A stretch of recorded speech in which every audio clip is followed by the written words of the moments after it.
Hello, everyone. Another week, another Packers discussion.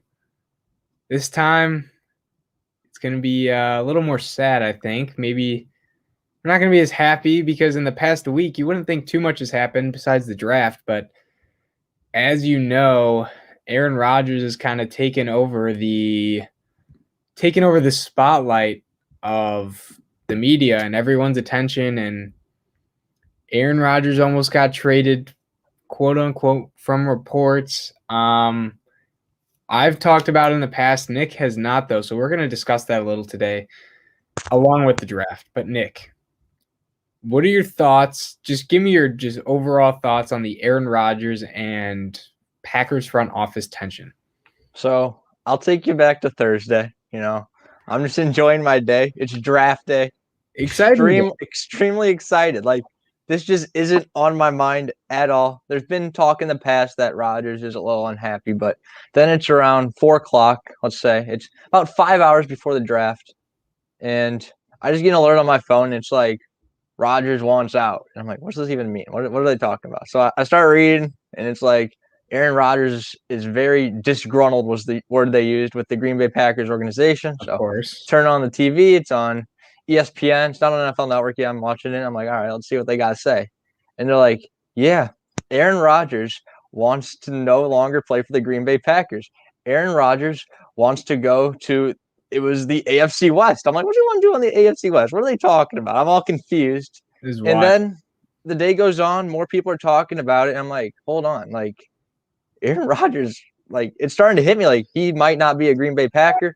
Of course, I think the media is overplaying it a little bit because tweets are coming out. They're like, oh, a trade's just about final with the Denver Broncos, and he's going to be a Denver Bronco. And I'm like, okay, darn. But that's not true. He's not a Denver Bronco right now. Contrary reports came out hours later saying the Broncos were not even focused. They didn't send an offer. They were just ready, gearing up for the draft. So there's another thing. It said the 49ers, a lot of people who watch this channel, their team, they said they offered the 3rd overall pick, Jimmy Garoppolo, a couple other players, a couple other first-round picks, and maybe even some other stuff for Aaron Rodgers, and the Packers turned it down immediately. And then Kyle Shanahan said that he called Matt LaFleur. He was like, should I even try to get Rodgers? And Matt's like, no, don't. They're not going to even talk to you. Like, so I don't even think that offer was ever official. It might have been something that just someone drew up. Thinking about, yeah. And so Rodgers is still a Packer right now. We'll see what happens. I don't think the Packers will trade him. I think that they might. No, they're not going to trade him. He's not going to retire. We'll see what happens. But it's definitely really interesting right now, especially his problem is not with Matt LaFleur. Matt LaFleur and him are still good, and Matt LaFleur is trying to talk to him. Hopefully he can. Matt LaFleur's a younger guy. He's even younger than Aaron Rodgers, is he? Or he's about the same age. But his problem was the front office. And another report that came out that we don't know if this is true either. He's like, all right, fire Goot. Fire the Packers GM, and I'll be back. And we're like, what? You can't just fire the general manager. Like, he doesn't have that much power, even though Packers fans are like going for Goot's head after that. Yeah. But it's very interesting, everything. We don't know how much of the media is true. Devontae Adams actually tweeted, gotta appreciate what you got while you got it. This was a couple days ago. And Rodgers liked that tweet. Everyone started going crazy. Like, oh my gosh, he liked the tweet. What's this mean? And it just means that he's talking to his teammates. Rodgers did say, the only thing he has said is he did not want this to go public. He wanted this to stay between him and the front office. So that makes me believe he wanted to get a deal done. He doesn't want a restructure. He wants an extension. We've offered him an extension. We'll see if they can negotiate back and through, get something worked out. I want to extend Rodgers too, but we'll see what happens. Yeah, that was a good summary. And I think you kind of pointed it out too with the whole Russell Wilson saga was, well, there was odds on him landing on the Bears, and then the Bears Super Bowl odds just shot up. Then you couldn't place a bet on Russell Wilson going to the Bears. And this happened with J.J. Watt before he went to the Cardinals. This also happened with Carson Wentz before he went to the Colts. And when those two happened, it was basically, like the groundwork was done and it was set in stone. So it kind of made people think like, whoa, like Russell Wilson's gone. And then you hear about it that it was never even close like that. So you're like, wow, okay, well, I mean, that was just completely off. And similar to Russell Wilson with Seattle and then Aaron Rodgers with the Packers, if they were to trade either of them, if either team were to trade the quarterback, they would have over $30 million in cap hit this year, dead cap. There is no incentive. Unless you're the Eagles and your roster is just old, you don't have much talent, and you're just tearing it down, no reason to do that. Especially for a team like the Packers that, I mean, they have their next quarterback up, and he's cheap this year. And if they were to do that, they'd basically just be throwing the season away because there's no chance they could win any real meaningful stuff with $30 million in dead cap. That's like 1/6 of the cap. So that's where I'm kind of like, okay, they're not going to trade him today because that would just be like dumbfounding. Maybe after June 1st it goes down a lot, but I still don't think that's such a weird time for a trade, right? Like, I don't think they would do that. I guess my question to you is, do you think he actually would ever consider retiring, or do you believe that's just fake? I think he'd consider retiring, but I think it's more likely he'd be under center for the Green Bay Packers because he's literally the MVP of the NFL. I'm not going to say he's in his prime, but he's still at the top of his game. Like fourth prime. He's still just up there at the top, throwing 40 plus touchdowns a season. If you look at the Packers' touchdowns over the last years, they just blow away the league in pass touchdowns. And we got him a wide receiver. We'll talk about our draft later, but we got him a weapon. He's got Devin Funchess this year, who's new. He's got Davante Adams, who's a top 3 wide receiver in the NFL. So even though he's frustrated, I think it's enough for him to overcome. He's not going to completely walk away from the game just yet. And everyone's like, oh, Jeopardy. He can still host Jeopardy later. He can host Jeopardy while he's an NFL player. He literally figured out days he's available away from practice because it only takes 40 days to record an entire year of Jeopardy, and he found 40 days that he can just record Jeopardy. So if he wants to be a Jeopardy host, that's not going to kick him out of football. He's not going to retire this year. He's going to play. Hopefully it's with the Packers. But I think it's most likely he plays with the Packers this year. Second, he plays with a different team, and then third, he retires. So you'll think he'll definitely play for sure this year? I think he's playing this year. Yeah. And another thing is he was just at the Kentucky Derby, and a bunch of NBC reporters like, oh my gosh, will you give us a live interview? And he said no. But he's really good friends with AJ Hawk, and like they go to the Derby together every year. Them, Randall Cobb, a few other people. And AJ Hawk is on the Pat McAfee show. And basically, right after the Derby, AJ Hawk said that there's no way Rodgers walks away from football. Like, he's not saying that he talked to Rodgers, and this is what Rodgers said, but he was with Rodgers, in AJ Hawk's opinion, as someone who is very close to Rodgers, not some random media guy that no one knew of that just happens to have a blue check mark on Twitter is saying about some trade. It's someone that Rodgers would consider one of probably his best friends, that they go every year. They probably hang out other times during the year. And if this guy is saying Rodgers isn't walking away from football, I trust him. He also says that Rodgers is not going to get the GM fired, which I also believe because that's ridiculous. Yeah, that statement was basically, the report was that Aaron Rodgers said it's either me or you fire the GM, Brian Gutekunst. So that just seemed, I know a lot of people have come out and said that just is complete baloney. And I mean, I believe that. Now, I'm not going to sit here and say it's not fathomable for a player to be selfish to that extent that you got to choose between them, but I just cannot see Aaron Rodgers saying that. And I know he's disgruntled. And if he said it, he didn't mean it.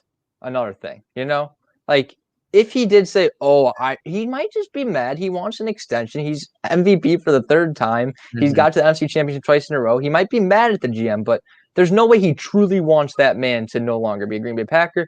Goot's only been GM for a few years, but he's been in the Packers organization for a very long time. For a very long time, yeah. So, man, it's wild. And I think especially, too, after the whole Mac Jones to the Niners thing, I think, you really just do. It just, again, you have to take the media with a grain of salt. And I think the Mac Jones thing's another example of, everyone's like, oh, I'm hearing Mac Jones to the Niners at 3, this, that, and the other. And, well, turns out he went 15, and maybe maybe they weren't into the Niners weren't into Mac Jones as much as people thought they were.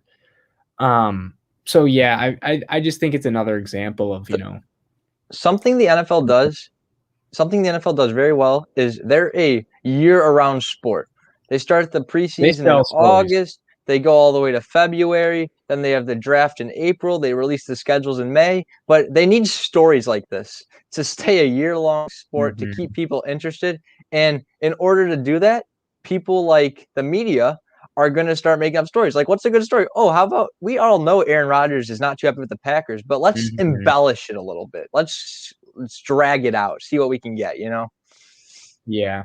I mean, he's definitely like, I don't think either of us are sitting here and saying that there's not tension, because that is like, no. There clearly is. And, Rodgers is clearly not the most satisfied as other people are with their situations, but to say that he's demanding control of this, demanding control of that, I don't believe that. And to be fair, like the franchise has done a few things to just like piss him off. 3 examples off the top of my head. Obviously, the Jordan Love, they drafted him without like telling Rodgers, and they traded up to get him. So obviously that's one thing. Another thing was after he publicly praised Jake Kummerow, he was cut. Now, some people have said that was the moment where reparations could not be like given back to him. That was a crossing of the line. And if that is true, like he would not, I don't think he'd even be considered playing. And if that is true, wow, because that is so minor of a detail that is overlooked. I actually like Jake Kummerow a lot more than other Packers fans because, he just didn't play a lot. He had like a really good preseason one year. He had like over 110 yards in one game, and like 3 touchdowns. I was like, oh my gosh, this guy could be good one day. And like he could be a good wide receiver, but he just never really got an opportunity. He got injured. He was just like kind of the 4th or 5th guy. And if Rodgers could have liked him, but there's no way Rodgers is going to retire because Jake Kummerow, who is now a practice squad member on the Buffalo Bills, is no longer a Green Bay Packer. And then another story from draft night is I just remember I was waiting for the Broncos pick, and I was like, all right, Broncos, please just take a quarterback. And then, like, I know that you're not going to go after Rodgers. And they didn't take a quarterback in that first round. And I got really nervous there that, oh, my gosh, maybe he is almost going to go to the Broncos. But nothing happened that draft night. Nothing happened during the whole draft. And I feel like if they were going to dish Rodgers, it would have been on draft night because this was a really good quarterback class, and they could have got someone to compete with Love. Definitely. And then the other thing I wanted to bring up, too, was Alex Van Pelt was our quarterback coach a few years ago, and they just like fired him. And apparently Rodgers like wasn't too involved with that.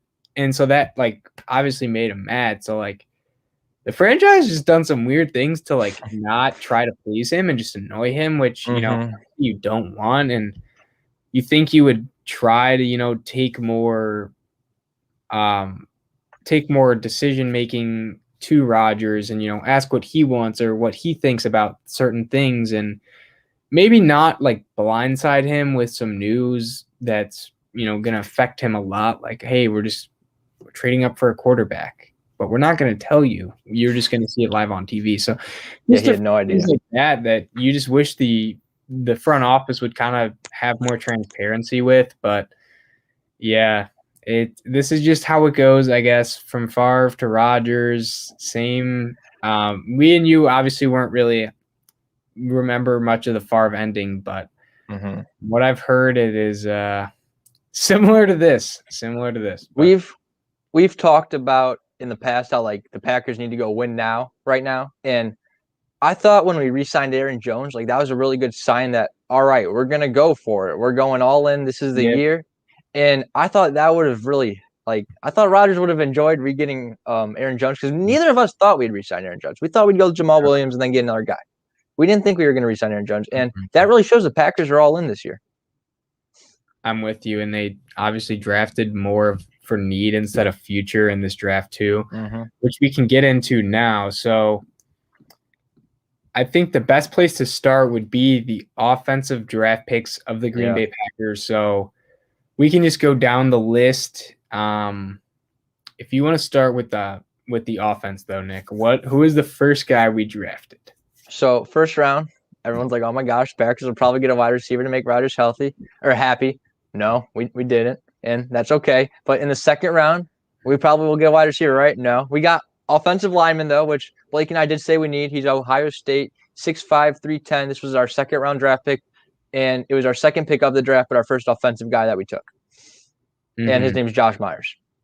Yeah, so he's a center. I know he can do guard too, or when they get to the NFL, they really move around, honestly. Yeah, just depending on injuries and whether or not there's more of a need there. So me and you really didn't think they would do this. We were thinking more along the lines of, okay, we did lose Lindsley, but we drafted 3 guards last year. Turns out Runyon, out of all the 6-rounders, is kind of the only one that's really sticking with the team and is on the active roster. And he's more of a guard. And Elton could play center, but I think they really do want to beef up the interior. So they went with Josh Myers. I think he'll be starting center, to be honest with you. I think Elton's going to be the left guard, and Turner's going to move around the line. Elton's going to move too, but yeah, I mean, beefing up the interior, the O-line is totally cool with me because obviously, with a quarterback sitting in the pocket, if there's an interior push, you can't really do much because the quarterback can only go one way, and that's back. But obviously the edge is going to be rushing that way, and if there's edge pressure, that's when the quarterback wants to step up and make a throw. So interior pressure is more difficult to overcome, and getting a guy who can solidify that is awesome.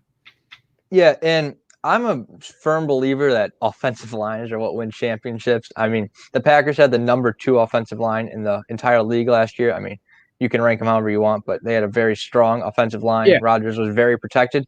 And if you look at the Chiefs in the Super Bowl, their offensive line did not hold up. Mahomes was getting pressure, and that's ultimately what cost them and let Tom Brady win another Super Bowl. So I'm completely fine going with offensive line in the second round, especially when he's going to be a starter for us. I also would have been okay with a tackle in the second round, but I'm fine with the center. He's going to start, and I think it was a good pick overall. Yeah, I'm with you. Yeah, I didn't think they would go center. I know they lost Lindsley, but they invested a lot into guard, so that was a surprise, but I'm honestly okay with it. I don't think you can ever be mad at an offensive lineman pick, especially if you are the Packers, who I think are one of the top 3 teams among the league that do develop O-line talent. So I like the pick, but we can move on to the next one. So the next offensive pick was in the next round, and we actually traded up, and we got a wide receiver, Aaron Rodgers, out of Clemson. And it's interesting. He's a smaller guy. He's only 5'9", 212. And I personally thought, like, okay, if we're going for a smaller guy, why don't we have just taken Rondale Moore in the first round? But it's all right. And Blake, what do you think about him? Yeah, so played at Clemson. They do a lot of stuff in the short game, whether that's screens to the running back or receiver. And so a lot of what Aaron Rodgers did was more gadget stuff. He'd run across the formation, catch a little touch pass. He could do jet sweep stuff. He had a lot of screens. But he also can go over the middle and catch slants. He's also pretty good at running routes, out routes. So I kind of like him, and I think the comp here to a Packers guy is Randall Cobb, and that's what I've been hearing now. I don't think it's obviously, a pretty lazy one in the sense that, maybe Cobb was a better prospect and Cobb was better at this and stuff. But the overall sense is that he's a smaller guy who's a little stronger and is going to do stuff more in the short game. And I like it a lot because one thing that he's good at is making something out of nothing, which we don't really have a guy besides Aaron Jones that can really do that and make people miss in space and be explosive. So I really like Aaron Rodgers in that sense. And he will operate out of the slot. I mean, I felt like every time, every single play he's working in the slot. So that's good to know we have a new slot guy. And I think that means maybe Lazard's going to be more on the outside and, take and play anywhere. And MVS is more of an outside guy too. So I like the pick. We finally got a receiver. I feel like we haven't drafted a receiver in the first 3 rounds in a few years. A while. It has been a little bit, but I'm excited. They got a guy for Rodgers, and I think he's going to be explosive in this offense and a really good fit. Yeah, and as you're saying how Amari Rodgers is going to fit in the slot, and he's just kind of something the Packers haven't had, a slot guy who can also kind of do some sweeps. I think is really going to open up LaFleur's like creative ability. I think he's going to come up with some new stuff for Amari Rodgers, and I'm just praying we see a Rodgers to Rodgers connection this season. Yes, exactly. Well, all we know is this: we will have at least one A Rodgers on the roster come the fall. So we're covered in our bases there. But no, honestly, he's exciting to watch. If you ever do get the chance, anyone watching, definitely do give him a look. And it's a fun offense to watch too. And he's going from a pretty good quarterback situation to somehow an even better one, from Trevor Lawrence to Aaron Rodgers, hopefully. Yeah. So that's awesome. And then I think we can move on to the next guy. Yep. So we stayed with the offense. We in the second round, third round, now in the fourth round, we're still going to offense. We got Royce Newman, who's another offensive lineman. He's from Ole Miss. He's 6'5", 310, same as Josh Myers, but I believe he's a tackle. Yeah. So he actually played right tackle for Ole Miss. Mm-hmm. I really like this. So me and you noticed or have been, banging the drum for getting an offensive tackle at some point in the draft or in the near future. We did just that by picking him up. So I liked it. Fourth round, we've developed some pretty good O-linemen in the fourth round again, as I mentioned previously. So that's nice. I know TJ Lang was praising him a little bit too, just over Twitter, saying he thinks he'll be a good starter in a year or two. So it's always nice to see, and it's especially important with Ricky Wagner being cut this offseason, and there is kind of a hole there. So I like the pick. You can never have enough good O-linemen. It just doesn't exist. So getting a center and a right tackle, I like it. Another thing is Bakhtiari's injured. He tore his ACL at the end of last season, so he'll be injured to start this season. And Billy Turner can play tackle, and we kind of need another tackle until Bakhtiari's ready. So we might see Royce Newman in there pretty early. We might see him go out mid-season, and then we'll just kind of see where injuries fall. Offensive linemen get injured a lot in the NFL. I feel like they get injured more on the Packers. But we have a lot of guys, and like Blake said, you can never draft too many offensive linemen, especially as the Green Bay Packers. We're always drafting new linemen and just working them around the lineup. Mm-hmm. And that's him. So we can go to the next offensive pick. Yeah, so this is another offensive lineman. This one actually comes in the sixth round. It's Cole Van Lanen. He's from Wisconsin, 6'4", 305. So another guy, he could play tackle or guard. Did a little bit of both at Wisconsin. Don't want to talk about him too much, but it's always nice getting a guy from Wisconsin to come to the Packers. And he actually did grow up in Green Bay, which is pretty cool. And then there's a little story about him. So when he was getting his call to get drafted, on his phone, it said it was a spam call, and he picked it up anyway, and it was him getting told he's actually getting drafted. So that's a pretty cool story there. And then also, I just remember this, but from about a year ago, obviously there's always those way too early mock drafts. He was actually mocked to the Packers, but it was in like the second round. So maybe his play was not as good this year, but maybe they're shortened season. You don't know. Yeah, I still like it, and Wisconsin's an O-line factory, so I trust the Wisconsin O-linemen. So I like the pick. Again, more depth at a tackle position. Can't have enough of it, especially with injuries. Yeah, Blake, I also got a spam call during the draft, but when I picked it up, it wasn't wasn't anyone wanting to talk to me. Yeah. Yeah, so all right. Our final offensive draft pick was in the seventh round, and it was Kylan Hill, who's a running back from Mississippi State. He's 5'10", 214. I like this pick. I'll let you talk about it first, Blake, though. Yeah, so we were kind of banging the drum again of the Packers need like a third running back. And he's a smaller guy.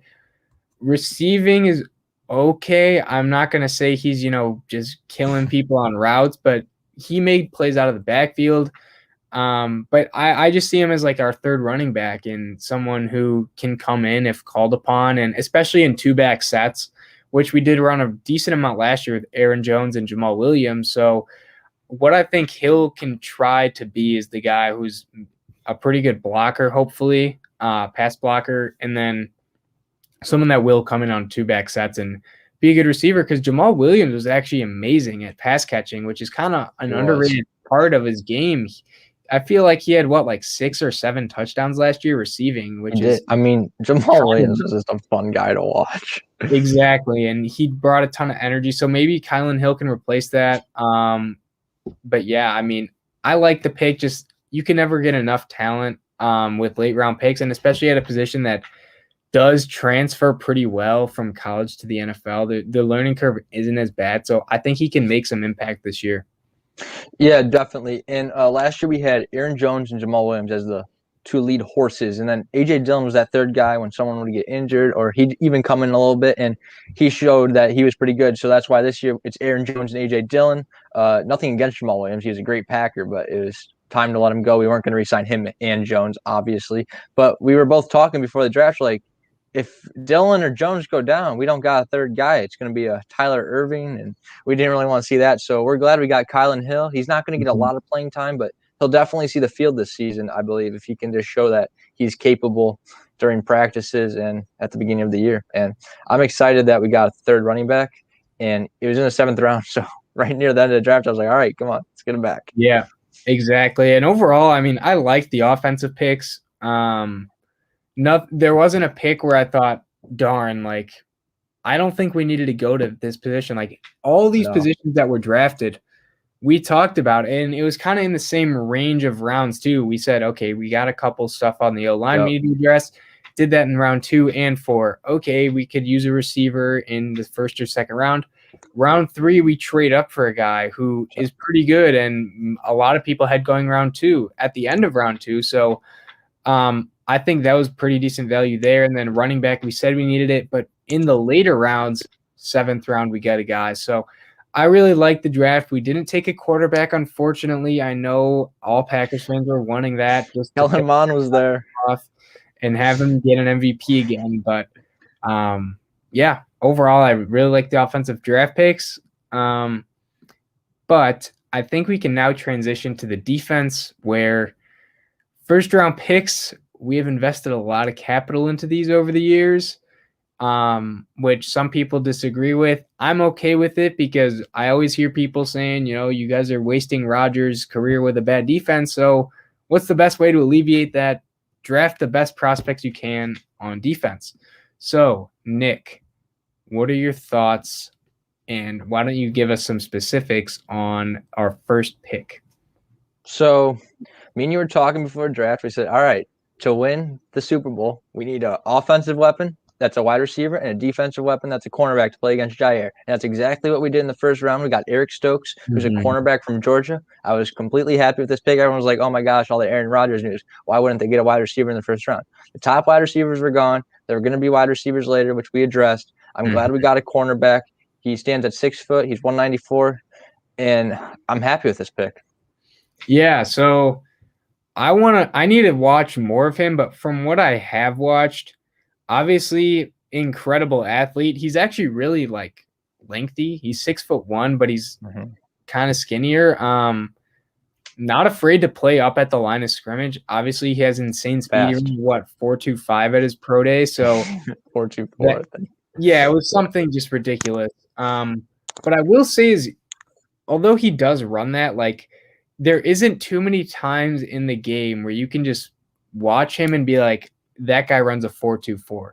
He ran track in high school, and he's just super fast in a straight line, but his change of direction and his hips turning and stuff is not quite at the same level as just pure line speed, which is not ideal, but I mean, it's really hard to have both of those. And I think he's more of a guy that they took on just because of his athletic profile. There's definitely times I know against Alabama where maybe they wouldn't pass the ball to Waddle, but Waddle would just run straight at him. And, he can obviously just change direction so well that he would just leave Stokes in the dust. But probably why he went ahead of him in the draft. Yeah, probably why he was the number 6 pick. But anyways, Recovery speed's really good, and I think he's honestly way better in zone than he is man.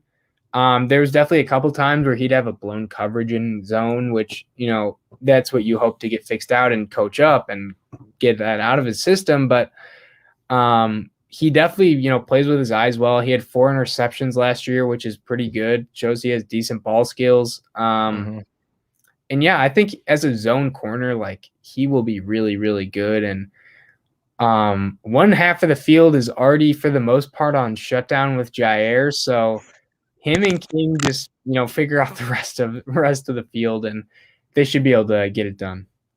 Yeah, so Jair is going to lock down his side field. He's got his own island, and he was the last corner we took in the first round. Hopefully, Eric Stokes can be almost Jair. He doesn't even have to be all of Jair. He just has to be a percentage of Jair. I'm hoping Eric Stokes can take over Kevin King's job, because Kevin King he's a decent corner.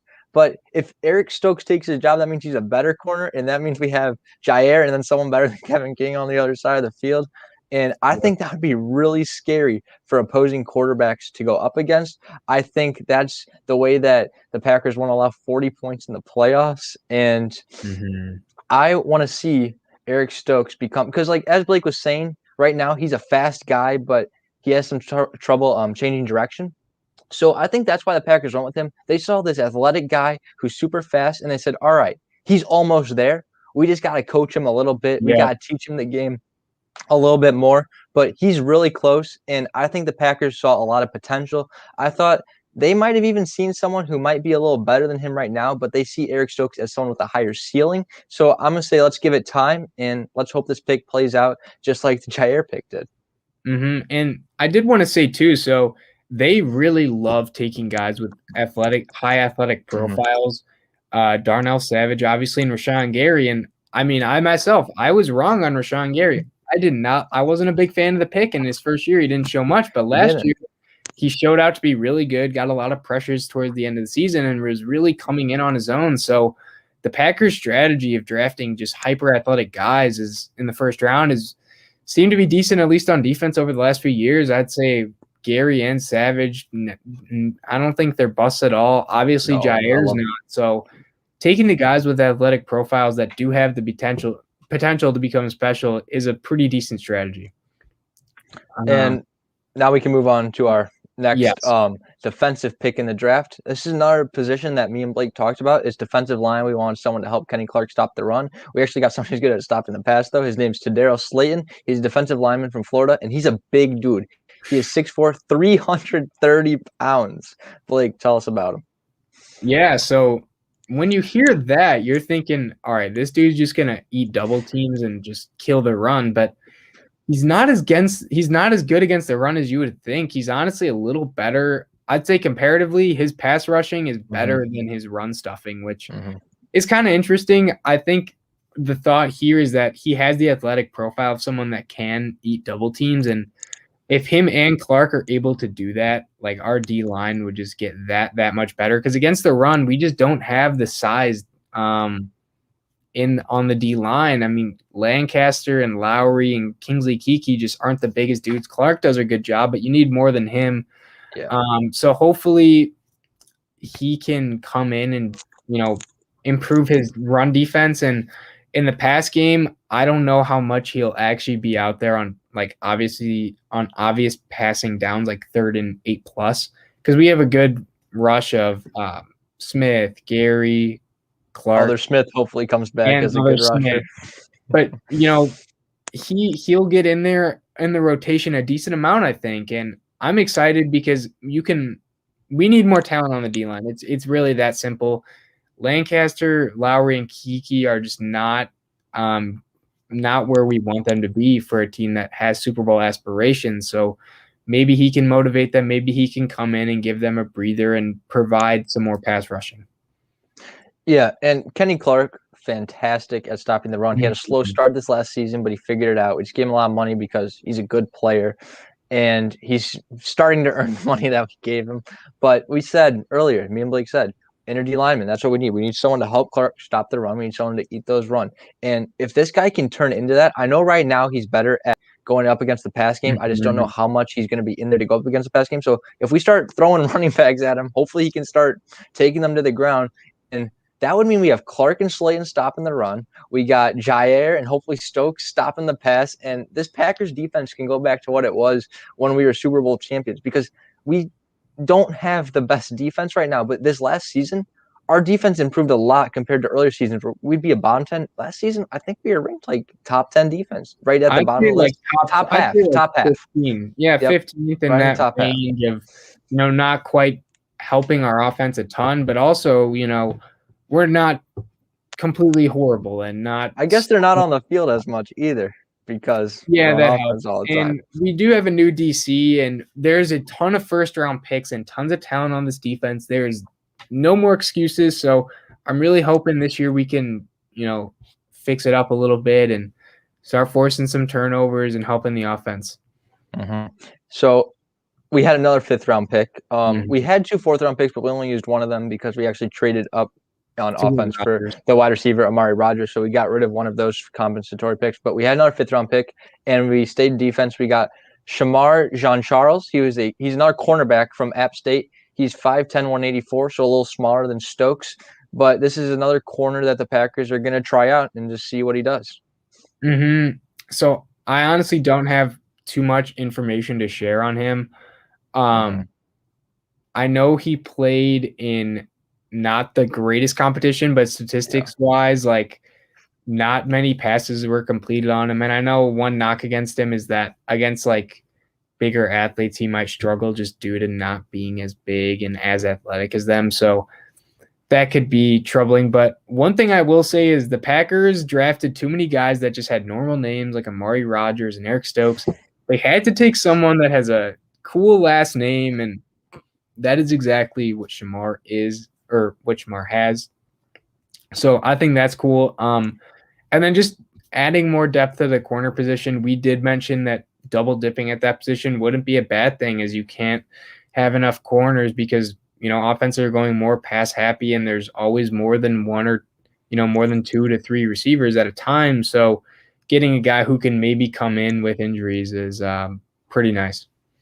And I'll be honest, I probably would have preferred to double dip at wide receiver over cornerback. Those were like my 2 main needs, were cornerback and wide receiver. But it's okay that we double dipped at cornerback. I think that he probably won't play this year. Not too much, at least. And if he one day turns out to be a great cornerback, then hey, we hit it. But it's our 2nd, 5th-round pick. And if it turns out, it turns out. If it doesn't, then that's okay. Nothing too bad, yeah. So our last pick, that was a defensive pick. 6th round, we got a linebacker from Boston College, Isaiah McDuffie. He's 6'1", 227. Yeah, so again, I don't have too much to say on him besides I like that we at least drafted a linebacker and maybe we have him play a little bit. He's probably the guy who's 3rd on our depth chart right now. Yeah, I could see him out there this season. Yeah, I'd imagine he'll play over Ty Summers. But yeah, they drafted another linebacker and it's kind of a big position of need still. We don't have much talent there, but what we had last year from 2 rookies was promising enough where it could be worse, and they did cut Kirksey, so I think they had to get someone there. And he will play this year, so as long as he's not too terrible, that's a good thing. The Packers, for whatever reason, have just not put any significant draft capital or spending into the middle linebacker position. They just are, them and the Eagles, I mean, they just hate investing in middle linebackers for whatever reason. Although our last great middle linebacker was when we had Desmond Bishop and when we won. So interesting there. But yeah, that kind of wraps it up for this stream. Hopefully next week we'll have a little more info to share on the Rodgers that's positive and not us talking about the fake news narratives. But that's going to wrap up this episode. And thank you for watching.